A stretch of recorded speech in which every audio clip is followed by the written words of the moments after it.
الحمد لله الذي أكرمنا بالإيمان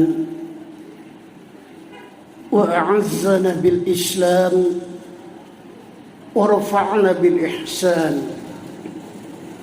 أشهد أن لا إله إلا الله وحده لا شريك له وأشهد أن محمدا عبده ورسوله. اللهم صل وسلم وبارك على محمد وعلى آله وصحبه ومن تبع هداه. أما بعد، فيا عباد الله اتقوا الله، أوصيكم وإياي بتقوى الله فقد فاز المتقون. فقال الله تعالى في كتابه الكريم: أعوذ بالله السميع العليم من الشيطان الرجيم، وما خلقت الجن والإنس إلا ليعبدون. صدق الله العظيم. Bersyukur kita kepada Allah Subhanahu wa taala. Salawat dan salam semoga tercurah buat Nabi Muhammad sallallahu alaihi wasallam. Ma'asyiral muslimin, sidang Jumat rahimakumullah. Salah seorang sahabat terdekat Rasulullah sallallahu alaihi wasallam, Jabir ibn Abdullah, menceritakan sebuah hadis Rasulullah sallallahu alaihi wasallam yang diriwayatkan oleh Imam Tirmizi. Di saat Rasulullah sallallahu alaihi wasallam berada di tengah-tengah para sahabat, lalu Rasul bertanya, "Wahai para sahabatku, wahai kaum muslimin, maukah kalian aku beritahukan tentang siapa orang yang paling aku cintai, siapa orang yang paling aku sayangi, dan posisinya paling dekat denganku kelak di hari kiamat?" Lalu sahabat menjawab, "Tentu mau ya Rasulullah. Kami ingin tahu siapa orang yang paling engkau cintai, siapa orang yang paling engkau sayangi, dan siapa orang yang paling posisinya terdekat denganmu kelak di hari kiamat." Maka Rasulullah SAW menjawab, "Inna min ahabbikum ilayya wa akrabikum minni majlisa yaumal qiyamah." Sesungguhnya orang yang paling aku cintai dan sayangi, kata Rasul, di antara kalian, dan orang yang nanti posisinya, kedudukannya denganku paling dekat di hari kiamat nanti adalah ahasinakum akhlaqu, yakni orang yang paling bagus akhlaknya di antara kalian. Tapi sebaliknya, kata Rasulullah, "Wa inna abghadakum ilayya wa ab'adakum minni fil akhirah." Sesungguhnya orang-orang yang paling aku benci dan paling jauh dariku kelak di akhirat adalah aswawukum akhlaqu, orang yang paling jelek akhlaknya di antara kalian. Nah, dari hadis ini kaum muslimin kemudian memunculkan sebuah pertanyaan. Kenapa Rasulullah SAW tidak mengatakan kepada para sahabatnya dan tidak menegaskan kepada kaum muslimin saat itu orang yang paling dicintainya adalah orang yang paling banyak membaca kitab suci Al-Quran? Kenapa Rasul tidak mengatakan bahwa orang yang paling dicintainya, orang yang paling dekat posisinya kelak di hari kiamat adalah orang yang paling sering salat malamnya, atau orang yang paling rajin puasanya? Tapi justru kaum muslimin, Rasulullah sallallahu alaihi wasallam menjadikan orang yang paling baik akhlaknya sebagai sebuah standar kepada orang itu agar dicintai dan dekat dengan baginda Nabi Muhammad sallallahu alaihi wasallam. Ini menjadi sebuah pertanyaan yang tentulah kita harus tahu jawabannya, ada apa di balik akhlak itu. Bukankah Allah Subhanahu wa taala sudah menjelaskan dengan sangat gamblangnya di dalam kitab suci Al-Quran apa yang menjadi tujuan manusia hidup di muka bumi ini. Wa ma khalaqtul jinna wal insa illa liya'budun. Tidaklah kujadikan jin dan manusia kecuali misi utama penciptaan mereka adalah supaya mereka beribadah kepadaku. Ibadah dalam arti yang luas, berarti pengabdian, penyerahan diri dan ketundukan kepada Allah Subhanahu wa taala dalam segala aspek kehidupan. Nah, karena itulah Allah Subhanahu wa taala tidak membiarkan kita begitu saja kaum muslimin. Allah tidak hanya memerintahkan kita untuk makan dan minum, melepas lelah dan tidur, mencari sesuap nasi untuk keberlangsungan hidup. Akan tetapi kita diciptakan untuk suatu tujuan yang besar, tujuan yang sangat mulia. Allah Subhanahu wa taala ingin memuliakan hamba-hambanya yang mewujudkan tujuan penciptaan dirinya, yakni beribadah dan tunduk hanya kepada Allah Subhanahu wa taala.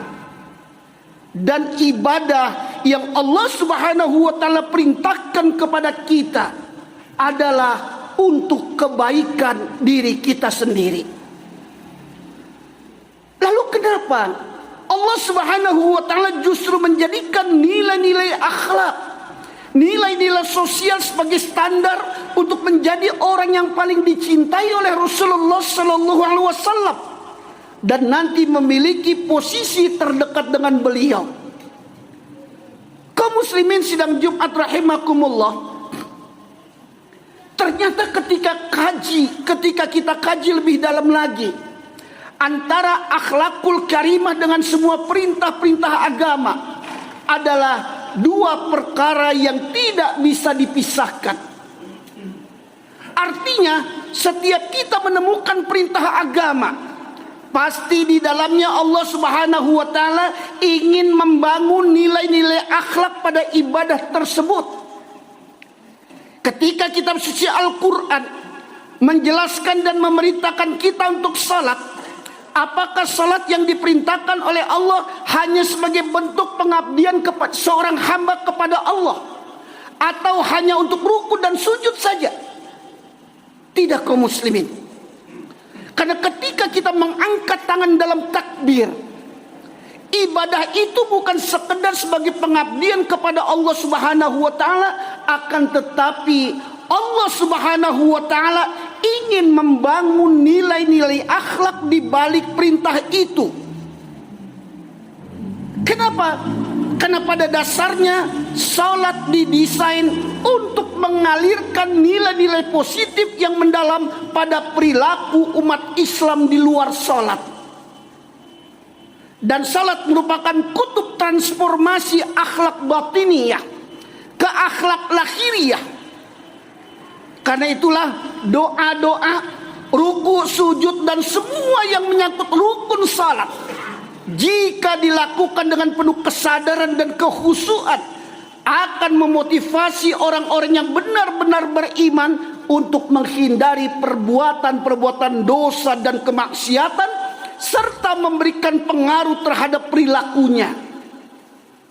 Karena sesungguhnya seorang pensalat sejati adalah seseorang yang benar-benar melakukan penghambaan dengan salatnya. Maka salat yang didirikannya bisa menjauhkan diri mereka dari perbuatan keji dan mungkar. Wa qimis shalah, inna salata tanha 'anil fahsya'i wal munkar. Dan dirikanlah salat, kata Allah, karena sesungguhnya salat itu mencegah dari perbuatan-perbuatan keji dan mungkar. Ada dua hikmah yang dikandung salat dalam surat Al-Ankabut ayat 45 ini kaum muslimin. Hikmah tersebut adalah salat dapat menjadi pengekang diri bagi seseorang dari kebiasaan melakukan perbuatan keji dan mungkar, dari kebiasaan melakukan perbuatan dosa dan kemaksiatan, sekaligus mendorong seseorang untuk menghindarinya, di mana menghindarkan perbuatan keji dan mungkar adalah bagian dari wilayah-wilayah akhlakul karimah.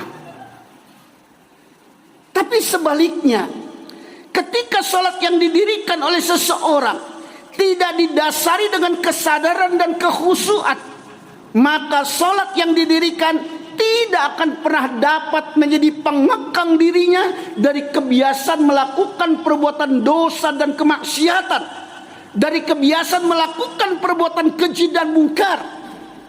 Bahkan Rasulullah SAW mengatakan bahwa seseorang yang jauh dari Allah Subhanahu wa taala adalah orang yang tetap melakukan perbuatan dosa dan kemaksiatan. Orang yang tetap melakukan perbuatan keji dan mungkar meskipun amalan sholatnya terus dikerjakan. Man shalla salatan lam tanhahu 'anil fahsya'i wal munkar. Barang siapa yang melaksanakan sholat, lantas sholat tersebut tidak mencegah dirinya dari perbuatan dosa dan kemaksiatan, tidak bisa mencegah dirinya dari perbuatan keji dan mungkar, lam yazdad biha minallahi la'budan, maka ia akan hanya semakin jauh dari Allah Subhanahu wa taala. Ini artinya kaum muslimin, salat memiliki efek yang sangat besar dalam memperbaiki akhlak umat manusia. Makanya salat ini dicanangkan sebagai perintah yang sangat penting bagi setiap umat muslim. Hal ini tidak lain dikarenakan salat adalah komunikasi antara hamba dengan tuannya, komunikasi antara makhluk dengan sang khalik, sehingga salat memiliki efek yang sangat besar dalam memperbaiki jiwa manusia. Artinya nilai-nilai akhlak dibangun oleh Allah Subhanahu wa taala melalui perintah salat. Ma'asyiral muslimin sidang Jumat rahimakumullah. Lalu ketika Allah Subhanahu wa taala memerintahkan kita untuk berzakat, Al-Quran menegaskan dalam firman Allah, khudz min amwalihim shadaqatan tutahhiruhum wa tuzakkihim biha. Ambillah zakat dari sebagian harta mereka, yang dengan zakat itu kamu membersihkan dan mensucikan mereka dari kekikiran dan cinta yang berlebih-lebihan kepada harta benda. Artinya, ketika Allah Subhanahu wa taala memerintahkan perintah zakat itu, ternyata Allah Subhanahu wa taala selain memerintahkan mengeluarkan harta, ada misi akhlak yang dibangun oleh Allah Subhanahu wa taala. Bagaimana seorang muslim sejati? Adalah seorang muslim yang senantiasa memiliki kepedulian antar sesama. Perintah salat dan zakat adalah perintah yang seringkali disebut dan berulang-ulang serta dibahas dalam kitab suci Al-Quran. Secara umum, salat adalah ibadah yang langsung hubungannya antara hamba dengan Allah Subhanahu wa taala. Maka ibadah ini disebut juga dengan hablum minallah. Sedangkan zakat adalah bentuk ibadah yang berupa pengamalan harta untuk diberikan kepada yang berhak menerimanya. Dan ibadah ini disebut dengan hablum minan nas. Dalam Islam, memang Allah Subhanahu wa taala selalu memerintahkan manusia untuk mengamalkan ibadah yang bukan saja akan berdampak kepada diri sendiri, melainkan selalu ada dampak sosialnya. Ketaatan manusia kepada Allah Subhanahu wa taala bukan saja diukur dengan salat dan doanya, tapi juga bagaimana akhlak dan amalannya dalam kehidupan bersosial. Karena itu kaum muslimin, zakat memiliki kesamaan dengan sholat dalam hal realisasi dengan akhlak. Ketika berzakat, seseorang merasakan bahwa ia melakukan itu adalah dikarenakan ketaatan kepada Allah Subhanahu wa taala, menjalankan perintahnya, mengalahkan syaitan di dalam dirinya, membebaskan tanggungannya di akhirat, mengembangkan hartanya, menolong para fakir dan miskin, menjaga dirinya dari penyakit kikir, menundukkan hawa nafsunya, menebar iklim kasih sayang di tengah masyarakat muslim, serta membangun hubungan yang erat antara si kaya dengan si miskin. Bahkan orang-orang yang berzakat akan dapat menyadari pula bahwa ia melakukan itu dengan hati yang bersih, ridho dengan kewajiban yang diberikan Allah Subhanahu wa taala, sehingga ia akan berusaha semaksimal mungkin agar tidak menunda pelaksanaannya dan berusaha pula memberikannya kepada orang-orang yang berhak menerimanya. Dan jika semua itu benar-benar telah difahami oleh seorang muslim, maka ia akan merasa betapa ia tidak akan cukup dengan sekedar memberikan zakat yang wajib saja.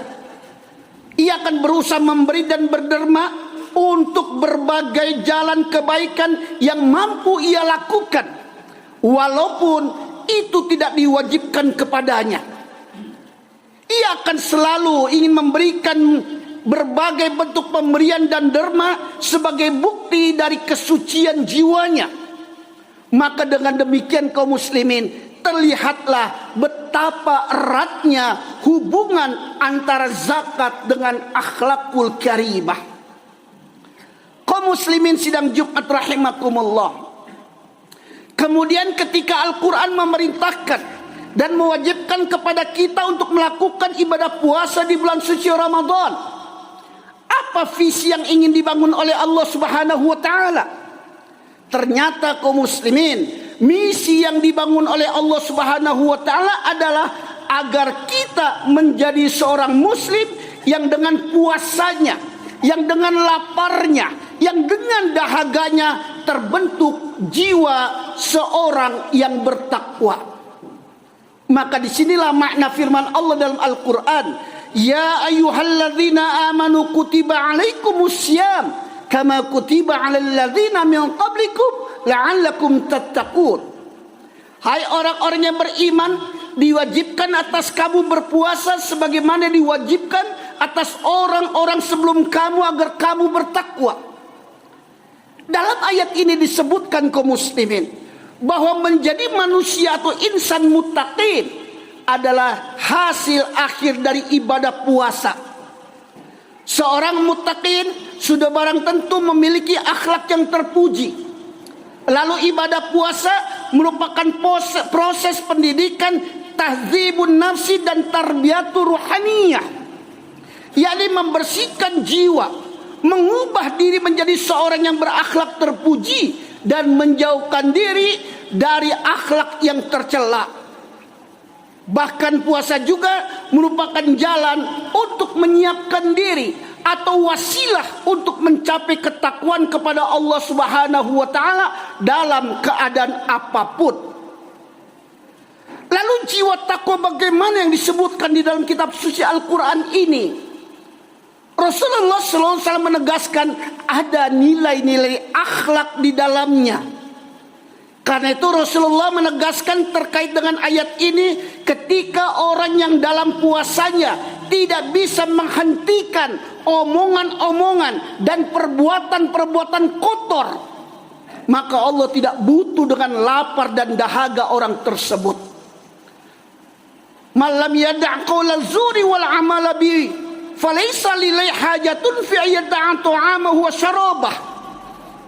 Barang siapa yang tidak meninggalkan perkataan dusta, malah mengamalkannya, maka Allah tidak butuh dari rasa lapar dan haus yang ia tahan.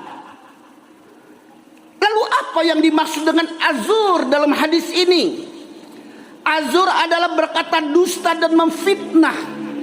Sedangkan mengamalkannya berarti melakukan perbuatan dosa dan kemaksiatan yang merupakan konsekuensi dari apa yang dilarang oleh Allah Subhanahu wa taala. Maka ini artinya kaum muslimin, dengan puasa yang diperintahkan kepada kita, Allah Subhanahu wa taala ingin membangun nilai-nilai akhlak di dalamnya. Lalu pelajaran apa yang secara substansial ditanamkan melalui ibadah puasa ini? Ibadah puasa menanamkan nilai akhlakul karimah dalam relasi dengan Sang Khalik dan antar individu serta masyarakat secara luas. Kaum muslimin sidang Jumat rahimakumullah. Kemudian ibadah haji yang dibebankan kepada kaum muslimin yang mampu sesungguhnya bukanlah sekedar sebuah perjalanan menuju tempat suci yang dicintai oleh umat muslim. Bukan itu semata kaum muslimin. Ibadah haji pada dasarnya merupakan perjalanan spiritual yang penuh dengan makna-makna mulia tentang keimanan, peningkatan kualitas ruhiyah, dan ketinggian akhlak. Oleh karena itu tentang ibadah haji ini Allah Subhanahu wa taala mengatakan, barang siapa yang telah menetapkan niat pada bulan haji untuk menunaikan ibadah haji, maka ia tidak boleh rafat. Apa rafat itu? Berkata yang tidak senonoh, mendekati pada ucapan-ucapan kecabulan, berbuat kefasikan, segala bentuk perbuatan maksiat baik disadari atau tidak, dan perbuatan yang mengarah pada perdebatan, permusuhan, dan perselisihan yang diiringi dengan hawa nafsu amarah di dalam melaksanakan ibadah haji. Karena itulah kaum muslimin, Rasulullah SAW juga menyampaikan pentingnya menghias diri dengan akhlak mulia dalam menunaikan ibadah haji, sekaligus memberikan kabar gembira berupa pahala yang sangat besar untuk orang-orang yang memenuhinya. Kata Rasul, barang siapa yang menunaikan ibadah haji dengan tidak berkata atau berbuat kotor, dan tidak pula berbuat fasik, perbuatan dosa dan kemaksiatan, niscaya akan keluar dari dosanya seperti pada hari ia dilahirkan oleh ibunya. Kaum muslimin sidang Jumat rahimakumullah, maka dari semua perintah-perintah ini bisa kita mengambil kesimpulan. Sangat wajar kiranya ketika Rasul mengatakan dalam hadisnya bahwa orang yang paling dicintai, orang yang paling disayangi, serta paling dekat posisinya nanti di hari kiamat adalah seorang muslim. Selain baik hubungannya dengan Allah, juga baik hubungan sosialnya, juga baik hubungan kemasyarakatannya, di dalam persaudaraannya adalah seorang muslim yang senantiasa mencerminkan akhlakul karimah yang baik. Fa'tabiru ya ulil albab la'allakum tuflihun.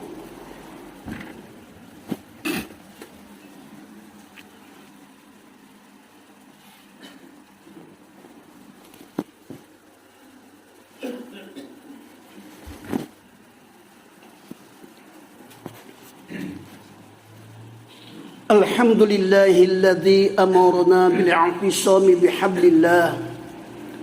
Ashhadu an la ilaha illallah wahdahu la syarika lah. Wa ashhadu anna Muhammadan abduhu wa rasuluh. Allahumma salli wa sallim wa barik ala Muhammad wa ala alihi wa ashabihi ajma'in. Amma ba'd, fa ya ibadallah, ittaqullah.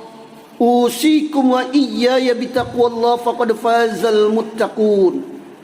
فقال الله تعالى في كتابه الكريم: أعوذ بالله السميع العليم من الشيطان الرجيم والعشر إن الإنسان لفي خسر إلا الذين آمنوا وعملوا الصالحات وتواصوا بالحق وتواصوا بالصبر. Inna Allah wa malaikatahu yusalluna ala nabi ya ayyuhalladzina amanu sallu alaihi wa sallimu taslima. Allahumma salli ala Muhammad wa ala ali Muhammad kama sallaita ala Ibrahim wa ala ali Ibrahim wa barik ala Muhammad wa ala ali Muhammad kama barakta ala Ibrahim wa ala ali Ibrahim fil alamin innaka Hamidum Majid. اللهم اغفر للمسلمين والمسلمات والمؤمنين والمؤمنات الأحياء منهم والأموات إنك سميع قريب مجيب الدعوات ويا قاضي الحاجات. اللهم طهر قلوبنا من النفاق وأعمالنا من الرياء وألسنتنا من الكذب وعيوننا من الخيانة إنك تعلم خائنة الأعين وما تخفي الصدور. Allahumma rabbana atina fid dunya hasanah wa fil akhirati hasanah wa qina adzaban nar. Ibadallah, innallaha ya'muru bil 'adli wal ihsan wa ita'il qurba wa yanha 'anil fahsya'i wal munkari wal baghi ya'idukum la'allakum tadhakkarun. Wa la dzikrullahi akbar. Aqimus shalah.